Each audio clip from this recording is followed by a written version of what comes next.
All right, guys, welcome back to The Point Guardian. This is episode 2, and I'm Marcus. Hi, I'm Alex. I'm the sports editor. He's here for the first time, and everybody else bailed. So, Yeah, well, I'm the most important person here, so we're just gonna start really quickly with kind of a rundown of anything important that happened last week. We have LeBron James, who dropped 57 points something like that. on the Wizards. Porzingis with his 40. Yeah, he had 40, which is a career high, which I thought was kind of low for a career high for him. I don't know why. It's like his third year, right? Yeah, but still. And then yesterday, Sunday night, we had James Harden, kind of like one of the most efficient games ever. Yeah. Um, We also have to talk about Tyronn Lue. let's talk about Tyronn Lue. What do you want to say about Tyronn Lue? Well, did you see that gif of him with the thing falling out of his mouth? Oh, yeah. That was bad. That's the only thing that I Oh, really that's wanna all talk you want to about. say? Well, he keeps getting called out by Kyrie, which is kind of funny. Kyrie goes to the Celtics, and he's like, "Oh, I finally have an intelligent coach," which I think is hilarious. Yeah. I mean, is it true? He's not wrong. He's not wrong. I don't think he's This is wrong. great. I don't think Tyronn Lue is a good coach. Which also kind of raises the question that LeBron James maybe never really had a good coach. I guess Eric Spoelstra is a decent coach, but like, I mean, Spoelstra's been. Spoelstra's been good. Okay, let's say like the Miami years, but like since he's come back to Cleveland, he's never had a good coach. I mean, he's been the coach on the floor basically. Yeah. Do you think LeBron will end up being a coach at some point? I would hate to have LeBron as my coach. Yeah. I don't think he'd be happy, because he'd be like, it's like saying like, would Kobe be a coach? I don't think he would. Yeah, I guess there's a bad history of stars becoming coaches. I guess Yeah. Magic was pretty bad as a coach. Was back he in ever the a coach? That was like back in the 90s. Oh, okay. I can fact check that, but I mean, had Bill Russell was a coach and a player at the same time. I guess that's the only way I could see it work, because that's basically what LeBron is doing now, just coaching and playing at the same time. Yeah. I need to make sure I stop nodding and actually say something. Well, we can start talking about the Cavaliers. So they have the 30th defense, which is the worst defense in the league. They're 4-6 right now. 4-6. They are way down in the rankings. They are number 12. 12th in the Eastern Conference, which is definitely the worst conference. Negative point differential of 5 points. So opponents score 113 points per game against them, which is really bad. They don't play defense. They don't have a really good starting five. They don't have a really good bench. They're old. What else can we say? So I realize this is a pretty big factor, but other than Kyrie leaving, like, what do you think's different? Well, I saw that stat that said that JR was like the worst starting shooting guard in the league. Nice. And that's pretty bad. He's averaging 5 points, 27% pure shooting percentage. And Wade got benched. Wade got benched. Yeah, they switched it back. Wade got benched. So you have a 5-year-old coming off the bench. And has he been performing? I guess he's not well enough. Not good enough. That's too bad. I think they're still switched. They lost against the Hawks, which is arguably the worst team in the Eastern Conference. Yeah, that's fair. Yeah, that's pretty bad. They won against the last game they won. The only game they won since starting 3-2, I think, was against the Wizards, and we kind of called that one because that was like the one LeBron James like game where he just balls out. I would like to plug the fact that the Lakers are 5-5 right now. The Lakers are 5-5 right now. 5-5, playoff bound. They're not even playoff bound though. They're 2, 4, 6, 8. They're tied for the 8th seed. They're number 10. Yeah, there's like 3 people that are 5-5. 4 actually, with the Denver Nuggets too. Yeah. So the Lakers are 5-5. So the Lakers are better than the Cleveland Cavaliers, right? Yeah, way better. So we all assume the Cleveland Cavaliers are gonna be fine. We think they will, right? I mean, every year I feel like, LeBron's gonna go downhill. Yeah. That never. I mean, we'll see. The thing is, like, LeBron is not having a bad season. I think everybody else is. Yeah, I mean, hey, he took that Mike Brown coached Cavs team to the finals that one year. Granted, that was maybe 10 years ago, but yeah, I don't think Father Time is doing anything to Kobe right now. Or LeBron. Well, a lot of this season for the Cavs rides on the fact that Isaiah Thomas comes back and scores 25 points a game, right? Because you can't make the finals if your second best player is Kevin Love. Yeah. Any updates on Isaiah Thomas? He was practicing yesterday, full court, but he's still expected to miss 7 more weeks. Nice. Okay. Which could be 3 Not or nice, but- like 5 months. I don't know. Like, who knows? I have no idea. They'll be fine. They'll make the playoffs. They'll be a top 4 or 5 seed probably. The Eastern Conference is starting to shape up a little bit more. The Celtics are number 1 at 8-2. They have the best defense in the league. Followed by Detroit and Orlando, which is still weird to say. Man, I got really caught off guard by Detroit being number 2 in the East right now. That is just weird. It's just, I don't know who they played. Maybe they didn't play really good teams, but they played the Lakers last week. I can't remember if they won or not. They played the Warriors too. Okay. But so they followed by Washington, Toronto. Weirdly enough, New York is standing at 5-4. This post Phil Jackson era. Well, they were doing pretty well, right? One of the other surprises, and we don't talk about them a lot, is Milwaukee. Milwaukee stands at 4-5, and Miami stands at 4-5. So those are 2 teams that are like legitimately like we expected them to be top 6 seeds. Yeah, and they have a like harsh start of the season. Again, it's a small sample. It's about 10 games, but and you can already see that. So forgive my ignorance because I don't follow a lot of Bucks basketball, but other than Giannis, who do they have going for? Chris Middleton. Okay. Is probably their second best player on that team. That's a name. Yeah, a lot of people expect teams from the East, especially, to make trades. One of the trades that comes back often is Boogie to the Wizards, and that would make the Wizards like a legitimate title contender. Huh. A lot of people are picking the Wizards now to make it out of the East and make the finals. I still don't see that. I think the Celtics are going to make the finals if Hayward comes back. Yeah. Is Hayward... I guess his timetable was March. Yeah, just about. If they go deep into the playoffs, I think they can. I think he can come back. But even without him, I think they're still the best team in the East without him. They have the best coach. They have a top 10 player in the NBA, and have a bunch of players. And Tatum is doing really well, and then Brown is doing really well. Marcus Smart is doing really well. It's just like it's a whole bunch of players who are like a legit like good NBA players.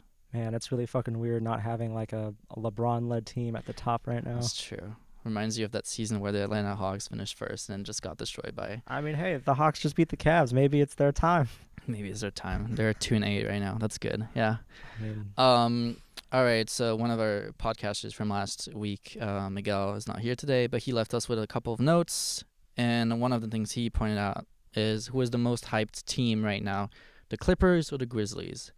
So the Clippers riding Blake Griffin's basically kind of insane season right now, and the Grizzlies just fired everybody except for Conley and Gasol, and are doing really well. I will say they just lost to the Lakers last night. Okay, so they're doing apparently worse than I thought. Yeah. The Lakers are a really bad team. Let's be real. Hey. Lakers 5-5. That's solid. That's all you need to say. Luke Walton, greatest coach ever. All right, sorry. I'll take. Richard would have something to say about that. Wait, what does Richard have to say? What does he have against Luke Walton? I don't think he likes him at all. What? Why? I think he misuses a lot of the players on the Lakers. I mean, it's like his second year as coach. He's got to mess with rotations. Still. Hey, we're 10 games in the regular season with a new core. Like, what else is he gonna do? Like, it's not gonna be perfect. So are the Celtics. The Celtics are 8-2. I'm just saying. I mean, Brad Stevens has been coach for like he was coached for a bunch of college teams as well. It's not like he was a spring chicken going in. All right. All right. So going back to just the Memphis. Sorry, I just want to fight Richard right now. Okay.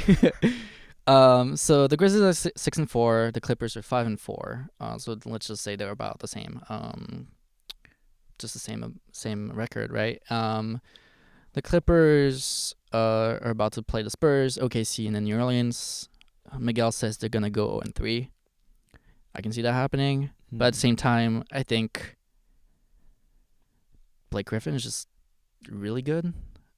He's shooting threes a lot, and he's making them. Yep, that's a hot take. Blake Griffin, really good. Blake Griffin, really good. No, but like, as in like Blake Griffin is a top 10 player. He hasn't been a top 10 player in the NBA since that like 2013 or 14 season where he was just like dominant. And I think like having Chris Paul losing, I think switching Chris Paul for Pat Beverly and whoever else, Sam Decker, right, something like that. that came in a trade. I think it was actually like a good trade for both teams because the Clippers needed to just like start new, and I guess start new means just keeping Blake Griffin and play with him. And then, I mean, Houston's doing really well too. So tell me about that Rockets team right now. How are they? They might be better without Chris Paul. Okay. I watched one game of theirs, I think, at the beginning of the season, and I think it was against the Warriors, and they ended up winning with Chris Paul on the bench for the last, like... Yeah, because he was injured. He's out right now, so I don't think we can really tell until, like, he comes back. And But they've been... So they're 7-3, right? Yeah. Or Rockets are 8-3. Wow, 8-3. So they're the top team in the West right now. They're basically just the same team as last year because Chris Paul. Well, since Chris Paul is not here, they're basically the same team as last year with James Harden just handling the ball, and he's still. I think his stat lines are still the ones that like impress me the most because there's this new stat where it's like point responsible for, and it adds up like the points you score and the points created off your assists. And he has like 2 of the top 3 performances of all time. Yeah. And the top performance is Will Chamberlain because he scored 100 points in the game. Yeah. So that's just James Harden is responsible for like 90 plus points yesterday, just because all the assists he just drives and kicks to an open 3-pointer, and that's a lot of points, obviously. Too early for MVP talk. I don't think he's gonna be the MVP. I think once Chris Paul comes back, depending on how they manage it, they're still gonna be good. They're probably gonna be a better playoff team that way. I don't know if they're gonna be as good as like in the regular season last year because they were just riding Harden is like a once in a generation kind of player. That's fair. They're gonna be a top 3 seed for sure. But then you're not gonna see like you might end up with the Western Conference Finals between the Rockets and the Warriors, and then you can't.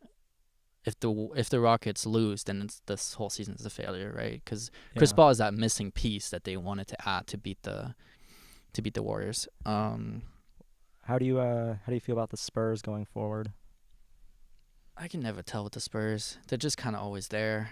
Is Kawhi back yet? I don't think he's back. I'm not sure. They just won last night though. They're 6-4. I think they're gonna be fine. The one team that surprised me is the Trailblazers, and Miguel talked about that. Nurkic averaged 24 points, 8 rebounds over the 3 last games. He picked them to make the playoffs. I didn't. I still think you're gonna have a team like Denver kind of put it together and come back. Can you go over like your playoff picks?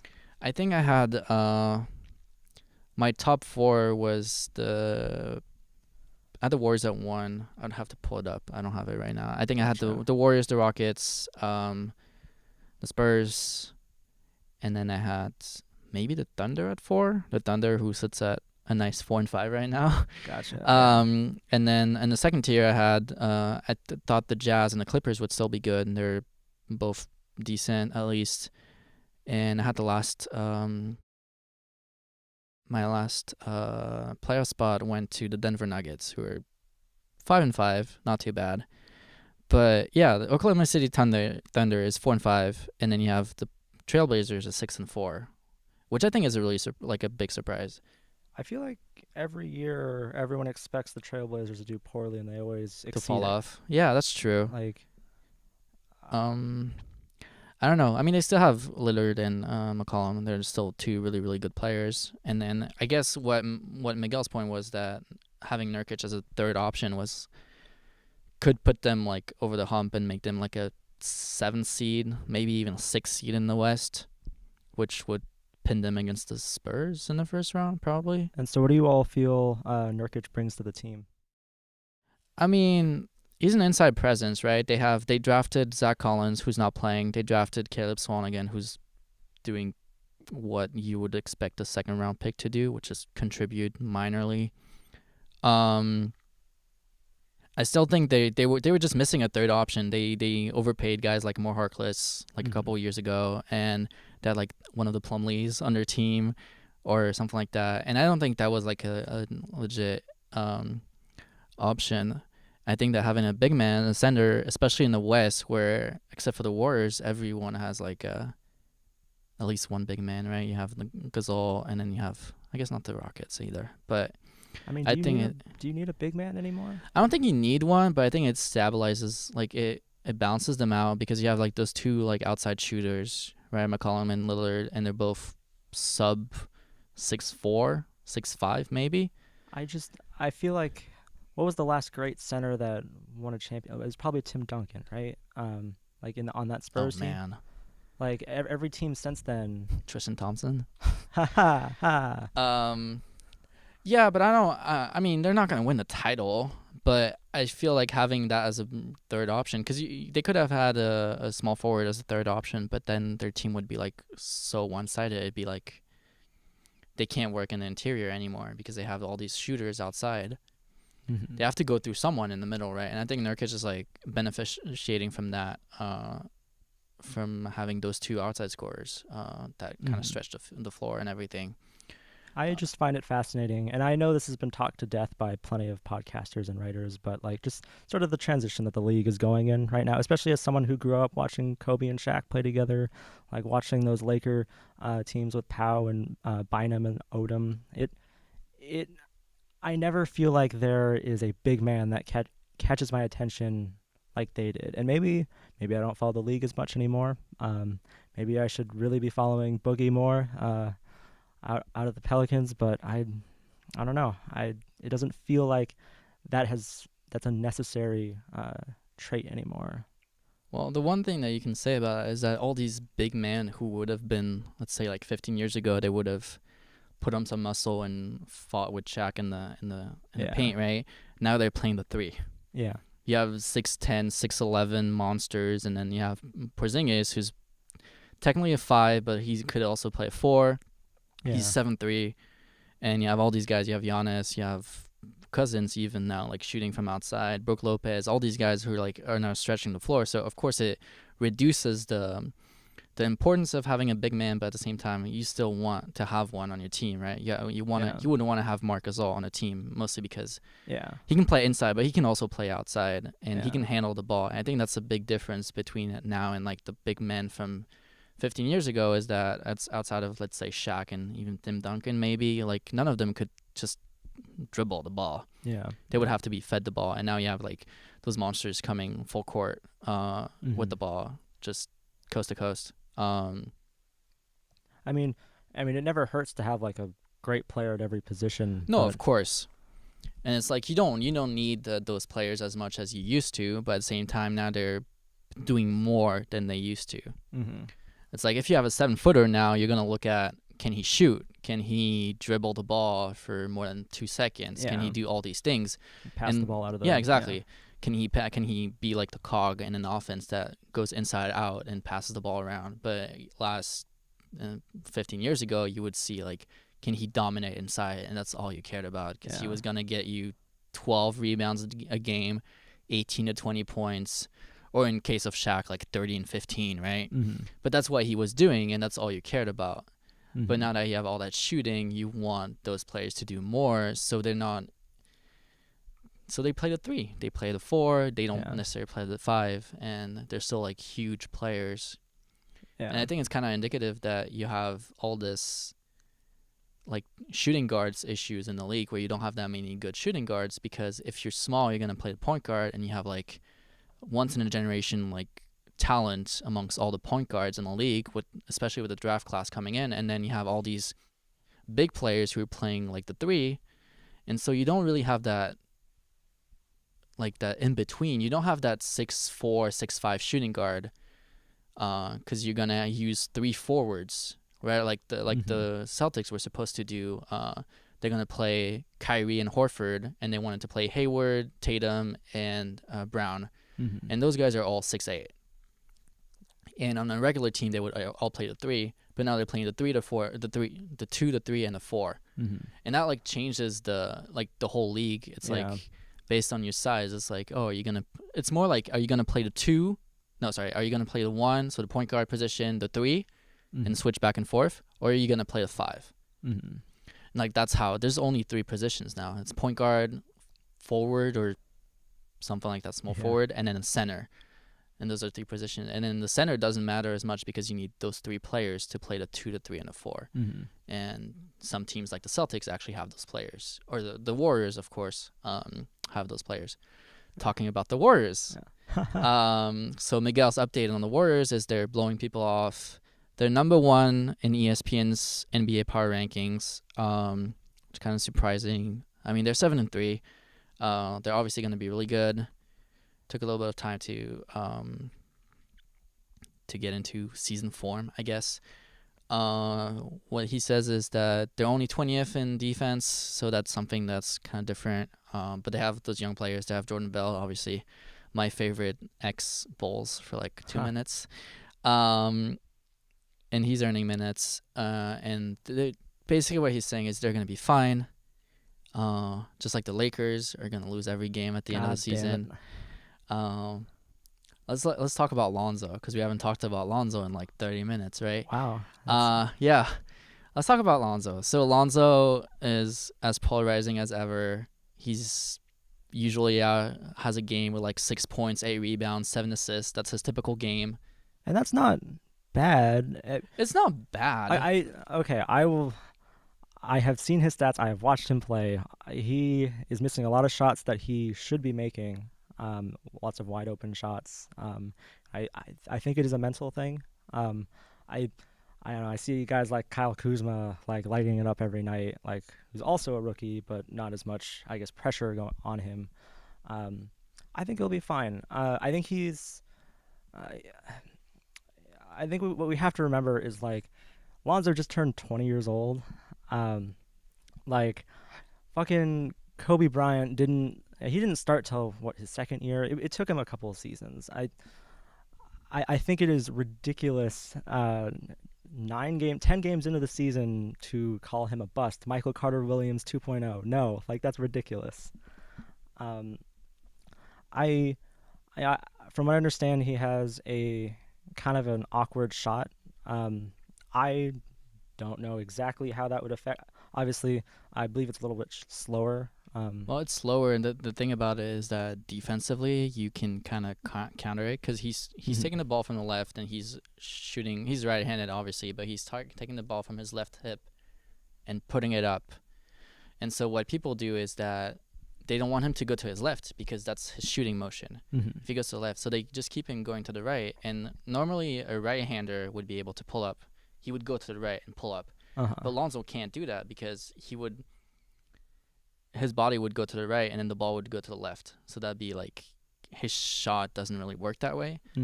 So he's like, in that sense, he's like unidimensional, that you can just guard him on one side and kind of just prevent him from going left and shooting that. Ultimately, I think that's a problem. I don't think he's a bust because you just need to build a system around that. Yeah. He's not going to be a 25-point scorer in the league. Yeah. Like, if you wanted a 25-point scorer in the league, you should have drafted healthy Markelle Fultz. Yeah. Eventually, probably 5 years down the road, he's going to be scoring 25 points a game, hopefully, for the Sixers, right?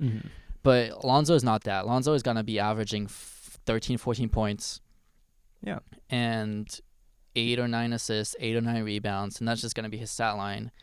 And people are going to be like, oh, well, like, Russell Westbrook is averaging that and, averaging 30 points. But that's not fair to him because Russell Westbrook is just inhuman. Yeah. I think Lonzo's game will like get better as time goes on. I think he's still really raw. Yeah. I think the high school system he played in didn't like allow him to dribble all that much or like practice that. I think that the game that they were playing, something interesting is that at UCLA he was playing as a 2 guard basically. He wasn't handling the ball that much. Interesting. But I also think that right now the defense has kind of taken over on him because they figured out how to play him. So then it's his job now to figure out a way to get out of that, and he's still gonna average like 10 assists a game, and that's good for him. I think he's done well in their system so far. They're doing really well at pushing the pace of the game. I don't know what they're like. I read a statistic saying that they were like maybe one of the top 10 like fastest playing teams in the league, and like he's great at those deep court, like Tom Brady-esque, like full court passes, and I think he's getting guys involved. Like obviously, like if he gets that shooting at least consistent, I think they win a lot more games than they lose. We're just gonna move on now and talk about my favorite team, the Chicago Bulls, who are one of 4 teams to allow less than 100 points per game to their opponents, with the Celtics, the Grizzlies, and the Thunder. But of course, they're averaging 91 points a game. Nice. So, yeah, a lot of the talk about the Bulls has focused about Markkanen, their draft pick, basically the Butler trade chip that they got. He's been doing well. He's also like the primary, secondary, and third option on that team because that's just how bad they are.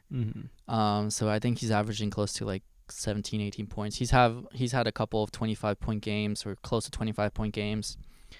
He grabs rebounds, everything. Robin Lopez is usually the highest scorer on that team, which is really sad to say. You have like a stat line where he has 16 points and he's the highest scoring player on the Bulls. They're 2-6. They're probably going to be like one of the worst teams in the East this season and in the league as a whole. But Zach LaVine is going to come back. Yeah. And Zach LaVine just, I don't know if you saw that, but he just scored a $35 million deal with Adidas. And I'll let you guess the last point guard from the Bulls who signed with Adidas. That was Derrick Rose, and we all know what happened. So that did not inspire any confidence in myself. Now, how old is Zach LaVine? He's 22. Okay. He's really young. So he has room to grow. I don't think he's a superstar. I think he can be he's a legit third option on a team, probably. That's fair. I think that's fair. I think he was a good third option when he was playing in Minnesota, but he was not good enough, obviously. He's still young, so that's good. I don't know. I haven't really seen him play. You never know when they come back from like those kind of injuries. I think he had an ACL tear. Yeah. That's not really good. The only rejoicing moment of the last week was Chris Dunn dunking all over Kelly Olynyk. Yeah. And that was really nice because he's everyone's favorite player. Yeah, Kelly Olynyk, favorite man bun wearing Miami Heat now. So that was really nice, but that's also Chris Dunn. Chris Dunn was like a top 5 pick 2 years ago, and he's bad, as in he can dunk. That's cool. Let's just play him alongside Zach LaVine. They can both dunk. Might as well at this point, right? Like, let's be enthusiastic about the Bulls. They can dunk. They can do that kind of stuff. But they're only averaging 91 points a game. So I don't know. I'm pretty sure they're like... Is that bottom of the league? Oh, bottom of the league is... Oh, yeah, it is. Actually, nice. Yeah, there you go. Hey, they're number 4. Okay, so they're the number 4 defense, and they're the worst offense. And then you have the Kings. The Kings are scoring 94 points a game, so that's also not good. Yeah, so they're gonna be bad. This is a wasted season, anyways, right? I mean, yeah, that's what you've been telling me. They're gonna be bad, but at least they can tank, right? Well, the top 2 players are Robin Lopez and Lauri Markkanen. So that's what do you got against Robin Lopez? His brother Brooks pretty good. Yeah, his brother is good. That's the whole point. Brook Lopez has had a nice couple of games with the Lakers. Brook Lopez is a good player. Robin Lopez is a decent player, but he's like a fifth starter. He's not like... He's really bounced around the league. I thought he was on He played for Phoenix for a long time. Gotcha. And then he was traded. He played for the Knicks. He was acquired in a trade around Derrick Rose. Okay. Good times. Wow. That time when Derrick Rose and Joakim Noah signed with the Knicks. Good times. Wow, I forgot about that. Long time ago. Yeah. Okay, so we talked about Markkanen a little bit. The one rookie who's been really, really good is Jason Tatum. A lot of people are saying like not that he should have been the number 1 pick, but if you redrafted today, he'd probably be the number 1 pick. And then you have a couple other players. You have Dennis Smith Jr., who's having a good season for the 1-10 Dallas Mavericks. So I don't know if that really matters. Shout out to my friend Reese Morgenstern, who is a great Mavericks fan. Oh God. So A great Mavericks fan, if they still exist. So you have him. He's having a pretty decent season, and you have Jonathan Isaac on the under 6-4 Magic, who are probably gonna come back and slow down and finish with the negative record, I'm assuming. Just because Aaron Gordon is shooting like 60% from three, and he's a career 28% shooter. Yeah. So that's gonna come back down. But that's about it. And then you have all these big names, right? Josh Jackson from the Suns. I don't know. No one really talks about him. Then you have, of course, Lonzo and Markelle Fultz. Markelle Fultz is now shooting with his left hand. Yeah. Which just makes me sad. I want him to be good. I just want him. They should just bench him for like the next 3 months and have him rehab his shoulder. I don't understand what's going on with them. And then Tatum is the guy. I think I'm all in on the Celtics. That's it. It's fair. It's week 3 of the season. I'm all in for the Celtics. You're wearing your I Love Brad Stevens shirt. Yeah, I think Kyrie is really good. I think they have a good rotation. Smart, Tatum, Brown. I think Horford is a decent second option. If Hayward goes back, I think they were making the finals, and they might. Well, they're not going to win it. Let's not be crazy. I mean, another thing to think about is, Hayward will be back, but this is his first year with the Celtics. He's not going to have any chemistry or that much chemistry with any of those guys. But you would expect that from this team right now, right? It's Tatum's first year. Yeah. It's Kyrie's first year. All these players are second years, which is really interesting because they're also a really, really young team. They have Tatum, Brown's the second year. Terry Rozier is a second year. Marcus Smart is like a third or fourth year. I think he's coming up to having an extension this season. So they're all young except for Horford, I guess. And they have Aaron Baines, who's apparently decent enough to play in the NBA right now. I think they're like set for like the next 5 years. We're gonna have the Celtics be a top 3 seed in the East. So maybe it's not gonna be this year. I still think that the East is so bad. And I have no confidence in the Wizards whatsoever. Don't like that John Wall. John Wall is good, but they have no bench. They're not making the finals with no bench. They're going to be gassed by the end of like the second round of the playoffs. Isn't that what happens every year? Yeah. You'd think they would have. That's what happened last year. I guess, yeah. But they have no money because everything is tied up, and Gortat is having like a huge contract for what he's worth. And then now they gave Porter Jr. an extension, so they're tied up with that core basically, and they have no option. Maybe the trade deadline, maybe once players get cut and signed for the minimum, maybe they can add a few pieces. But I don't see them making maybe the Eastern Conference Finals, but I don't think they're making the finals. I think it's still going to be the same thing. It's either going to be the Cavaliers or the Celtics. I bet on the Celtics right now, but we can bet about LeBron every year and just be disappointed at the end. I hope they lose. I hope they're miserable. I hope LeBron leaves. I don't know. I'm just Lakers, coming from a Bulls fan. I just like seeing Cleveland being okay for once. I guess I never thought about how many times you had your heart ripped out by LeBron. Basically every season. Okay, so we're getting to the end. We're gonna go through our picks for next week's games. All right, so let's start with the Nets and the Suns. That's the first game. It's pretty bad first game for the week. D'Angelo Russell goes off on the Suns. Maybe. I mean, he's having a really good season, right? Yeah. But I don't know. I picked the Suns just because they've kind of righted the ship, and then I realized that they're still 4-6 and still pretty bad. And I also realized that Bledsoe is still on the roster for some reason. Yeah.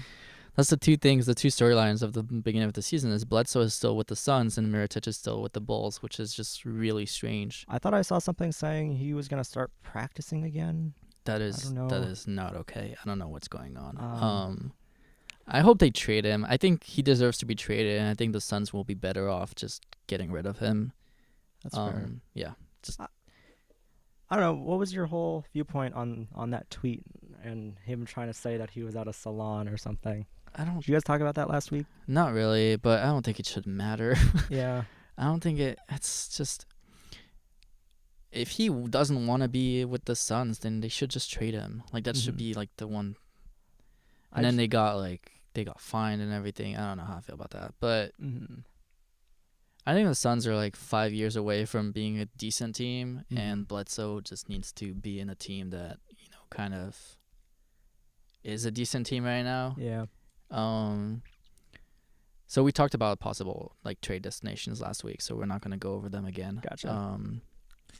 The one team that came up this week was Detroit, with a package with a first round pick and Reggie Jackson, and apparently the Suns refused that, which I don't know how much more you'll get for Bledsoe than that because it's a first round pick.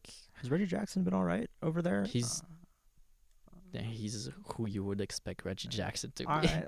I guess. That's I an don't answer. know, but that's a good return on investment based on the fact that Bledsoe wants out. Yeah. The second game is Bucks and Cavs. You, Miguel, and Richard all picked the Bucks, and I picked the Cavs in a close game. I think that's one of the games where LeBron is just gonna go off, like the one against the Wizards last week.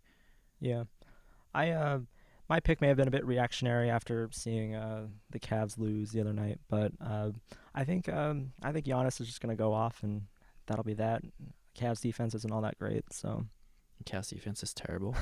Let's be real. I mean, they have the worst defense in the league, but which is surprising. The surprising thing is that the Bucks are worse than you would imagine them to be, because you hear so much about Giannis, and deservedly so. I think he's a really, really good player. I think if he continues with that stat line, it's gonna be hard to be like, no, he doesn't deserve to be the MVP. But if the Bucks have a negative record right now, they're 4-5. If the Bucks don't make the playoffs, then it becomes a really strange season. I mean, I guess we've already discussed this, but like, I don't know who's gonna make it. Who would make the playoffs so that the Bucks wouldn't? Like they've got to make it. The Magic. Yeah, they've got to make it. I think they might move a couple of players around before the trade deadline. I think that's going to be interesting. But right now, they're just not good enough. We have the Thunder and Kings. We have all the Thunder in a blowout. That's kind of goes without saying. The Lakers and the Celtics. Yeah. You have the Lakers in a blowout, which I Yeah. do not understand at all. Yeah. I would argue the Celtics are the best team in the league right now. Probably. And the Lakers are 5-5 and just legitimately struggling. They're not. They're like on a 2-game winning streak. I think the Lakers. Brandon Ingram's figuring it out. Have you seen him play? Okay, first game of the season, Brandon Ingram tries to be too aggressive, misses all of his shots, or most of them at least. Now he's being a little more shifty down, trying to get to the post. He's got some nice layups, dunks. I think he's figured that out, at least for now. I think he's hot right now. Lakers, Lonzo is going to have a nice game against the Celtics. He's going to put it all together. I don't know. I'm a little bit biased. I will just say that. I think the one thing in this matchup is that Celtics defensively, I think, match up really, really well against the Lakers, because Kyrie is going to be matched up with Lonzo, and he doesn't have to be like a defensive force to, kind of dwarf Lonzo's plans. And then you have the trio, the Marcus Smart, Tatum, and Brown trio, can't take care of Ingram and Kuzma and all these guys. I think the Celtics win. I don't know why you would pick the Lakers. I will say maybe Lakers probably don't win, but I think it's a lot closer than everyone makes it out to be. I think it's going to be close. I don't think it's going to be a blowout from the Celtics points either, but I still think the Celtics are going to win. It feels like a game where Kyrie can go off. Just because Lonzo has been so stiff on defense, I think Kyrie could legitimately be like a 40-10 game maybe against the Lakers. We'll see. Maybe he's going to score 12 points, and I'll be wrong. But I think as long as Brandon Ingram plays as well as he has been, that's true. And what's his face? Julius Randle, he's been playing really well off the bench. I can't remember his numbers right now, but he's definitely a force down there. Definitely had a hot start last night against the Grizzlies.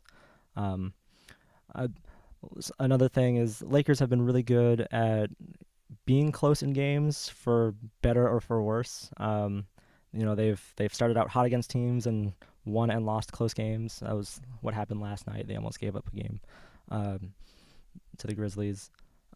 But in games that they're getting whooped, I think they're good at coming back and making those adjustments. So if they can put together like a full 4 quarters, I think, well, we'll see. I think we can just run through those because I realize we've all picked the same teams. Warriors Wolves might be a closer game. I think it's a good test for the Warriors. If the Warriors blow out the Wolves by 20 points, then the Warriors are back. Mm-hmm. And if the Wolves make it a close game, then you can say that the Wolves are probably like a good team because they're 7-3 right now, which is a good record. But at the same time, I feel like they've been lucky because they've beaten the buzzer a couple times and they're still not that good of a defensive team. So I think it's going to be a really, really good game, and it's going to test kind of to see like where both of these teams are. But we're still all picking the Warriors. Yeah. Cavs Rockets, we're all picking the Rockets. I considered putting the Cavs because, again, I feel like it's one of those LeBron games. But I still picked the Rockets. I think the Rockets are really good. Thunder Nuggets, we all picked the Thunder. You picked the Thunder in a blowout, which I don't think it will be. I think the Nuggets are going to be better as season goes on. But I still think the Thunder is winning. The Thunder is one of those teams with a really bad record and then 7-point differential. They have a really good defense for a team that plays with Melo. Let's just say that. And they score 104 per game, and they concede 97, which is a 7-point differential. But they're 4-5. So I think they're gonna get better. I think they're still good. They lost close games and then won in blowouts basically as the season, and I think they'll get that together. And then let's just go Bucks and Spurs. We all have the Spurs except for Richard. He took the Bucks, and then Spurs and Bulls. We all have the Spurs. I will say you have Spurs at -15. Yeah, because I think it's a back-to-back. Okay, that's fair. And also, the Bulls lose games like 81-90. All right, yeah. Because their defense is surprisingly really good. Their offense sucks, which is about like what happened with the Bulls the past 10 years. Yeah, it's but a trademark at this their point. defense is, it's a top 5 defense, and I still think like they can keep games close. And on the second night of a back-to-back with the Spurs, I think that's a close game. I still think the Spurs win. Like the Spurs are probably gonna win by like 9 or 10, but that's about the limit I see. Hey, maybe the Bulls pull an upset. Ugh, God, hope not. I don't know. And then Nets and Jazz. Again, I have the Jazz by a close game against the Nets. I think the Nets are good. I guess from what I'm seeing is you don't like calling blowouts. Yeah, I'm conservative with my picks, I guess. Fair. Other than Thunder Kings. Yeah, because the Kings are so bad. The thing is, I think this is this whole idea of parity in the league, and the teams with like a lot of superstars are going to be better as the season goes on. Yeah. But I think that a lot of those teams, like the second tier teams, like the Nets, like the Bucks, and even the Jazz, I think they're gonna like slowly put things together. The Nuggets also, I think, are one of those teams. They've had like a really bad start to the season, but at the same time, they're consistent teams that keeps games close. So in a lot of these games, I don't see them blowing out everybody. Maybe it will change as the season goes on. And last week I was off on like a lot of them, but so don't hold that against me. But I do think that there's like a lot of more parity than was expected. Yeah, because we call like the top 4 East teams and then with the top 4 West teams, and we were just expecting them to blow out everybody. Right? Warriors, Rockets, Spurs, and then Cavs, Celtics, and let's say like the Wizards. But turns out that a lot of those teams are being played close by second tier teams, and so I think that's good for the NBA because it helps. Yeah, parity is always great, at least in my opinion. Just not in the NFL. Yeah. Let's just say that they're all good or decent teams rather than being all bad teams in the NFL. And that's better. Yeah. I love seeing what was once the undefeated Chiefs on a 3-game slide. That was interesting. Last thing that we're gonna do today is just quickly go through ESPN's power rankings, just because I thought it was interesting. So they have last week I think they had 5 West teams as a top 5. This week they just have the Celtics at number 3. I would argue the Celtics are number 1.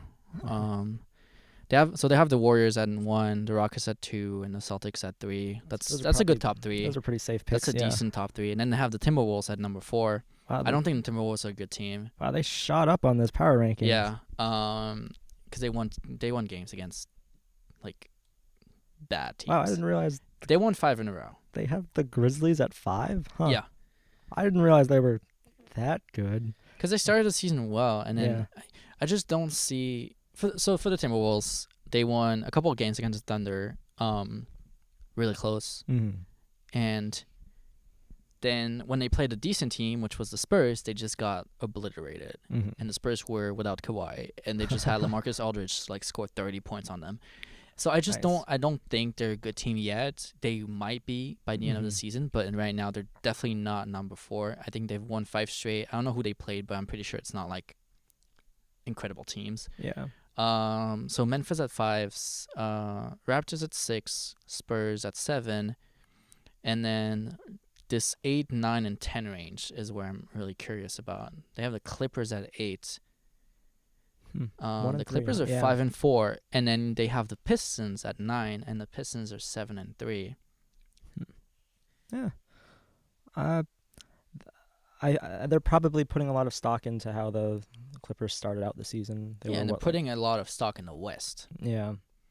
And that's fair. I think the West is a good conference compared to the East, but at the same time, 7 and 3 is a top 4 record in the NBA, and they're at 9. And then right behind them is the Cavaliers. The Cavaliers are at 10. I'd have to look at their strength of schedule to make that That's call. That's true. I'm not familiar with other than I know the Pistons played the Lakers, but other than them, I don't know who else they played. Well, what's really strange is that all these big teams, right, the Cavaliers and the Thunder, just again the benefit of the doubt, which I think they should, because it's like predicting the finals right now. You wouldn't want to bet against the Cavaliers. Yeah. Even though they look awful. That's the truth though. Like if LeBron James was not on that team, you'd be like, okay, yeah, no, they're out. But like he's there, and you just can't. And the Thunder is the same thing. They have a bad record, but they're a good team. And then you have a team like the Magic, who for some reason dropped 12 spots, and is at 14. I think that means they dropped from 12 to 14. No, they dropped. Oh, did they? They did. Never mind. Okay, they dropped from 12 to 14. They're still one of the best teams in the East, and they're just not getting any due. Like right now, I think if the Magic and the Cavaliers play, I think the Magic wins that game. Do you not agree with that? I don't follow enough Magic basketball. I mean, I don't either, but the Cavaliers just lost against the Hawks. The Hawks are the worst team in the NBA. But you're calling for Aaron Gordon to slow down at some point. Like, how long do you think that streak lasts? I still think the Cavaliers would lose against them. Anyways, last thing I want to point out, the Chicago Bulls are no longer the 30th team. Wait, who's... It's your dear Atlanta Hawks, who just won against the Cavaliers. Oh, yeah. So it's kind of, this ranking is just kind of weird. I thought you were about to say the Lakers, and I would have cried. No, the Mavericks are 29. They're 1 and 10. What? They're the worst team in the NBA right now. And then the Kings are 1 and 8, the second worst team. And then my Chicago Bulls, 2 and 6. That's Lauri Markkanen. So what ESPN says, only 2 rookies have averaged 16 and 9 as rookies. Karl Anthony Towns and Blake Griffin. Is Lauri Markkanen the next Blake Griffin? Really not. It's more like situation than anything else that makes him put up these numbers. I think once Levine comes back, if he comes back, I think those numbers drop. But if that's the only thing I'm holding on to this season, I'll gladly hold on to that.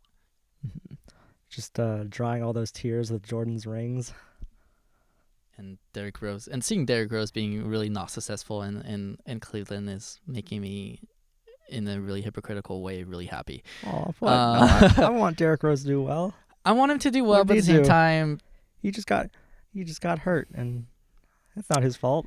he got hurt like every season for the past 5 years. It's not his fault. That's his knee's fault. Yeah, well, all the Bulls reject are now playing for the Cavaliers, and we're seeing what happens. Dwayne Wade and Derrick Rose leading the Cavaliers to a really good record. Let's just say that. Yeah. Man, my Lakers at 24. God, And the Lakers at 24, Jesus. right on top of the Suns. Yeah. See that? This ranking is weird. I don't agree with like half those picks, but we'll see how Guess that's ESPN how that for you. evolves. Yeah, ESPN is. I mean, we're the ones with the real hot takes. Yeah, I mean, ESPN should. You take heard some it note here. from us. Lakers are winning the championship. You heard it here. Blake Griffin is a really good player. Yeah. Okay, that's all we have. I want to shout out Hojun for producing the podcast and the multimedia department. He at the UCSD Guardian for helping us out on this thing. We'll be back next week, hopefully with the whole crew. Yeah. Hopefully Miguel will be back from being sick. I think he's sick. And then Richard will be back from his interview. I hope he did well. with a potential employer, right? I hope he didn't talk shit about Luke Walton in his interview. Yeah, and we get to talk about Luke Walton and Lonzo once more. Yeah. All right, that's all we have today. All right, thanks for having me on. All right, bye.